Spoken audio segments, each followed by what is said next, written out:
જૂનાગઢના ભવનાથમાં બાઇકમાં સાપ ઘૂસી જતા અફરાતફરી, સ્નેક કેચરે સલામત રીતે રેસ્ક્યુ કરી જંગલમાં મુક્ત કર્યો। જૂનાગઢના પ્રખ્યાત ભવનાથ વિસ્તારમાં રવિવારની રાત્રિના સમયે એક મોટરસાયકલમાં સાપ ઘૂસી જવાની ઘટના સામે આવતા ભારે અફરાતફરી મચી ગઈ હતી।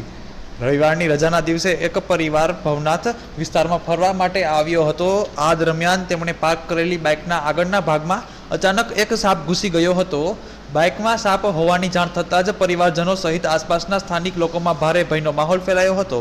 સ્થાનિક લોકો દ્વારા આ અંગે તુરંત જ સ્નેક કેચર ટીમને જાણ કરવામાં આવી હતી। ઘટનાની માહિતી મળતા જ સ્નેક કેચર્સની ટીમ તાત્કાલિક ઘટના સ્થળે દોડી આવી હતી। ટીમે ખૂબ જ સાવચેતીપૂર્વક બાઇકના આગળના ભાગની તપાસ હાથ ધરી અને અંદાજે રાત્રિના 10:30 વાગ્યાની આસપાસ ભારે જહેમત બાદ સાપને કોઈ પણ પ્રકારનું નુકસાન પહોંચાડ્યા વિના સુરક્ષિત રીતે બહાર કાઢ્યો હતો। ત્યારબાદ આ સાપને નજીકના જંગલ વિસ્તારમાં તેના કુદરતી રહેઠાણમાં મુક્ત કરી દેવામાં આવ્યો હતો। સમયસર કરવામાં આવેલા આ રેસ્ક્યુ ઓપરેશનના કારણે એક મોટી દુર્ઘટના ટળી હતી અને પ્રવાસી પરિવારે રાહતનો શ્વાસ લીધો હતો।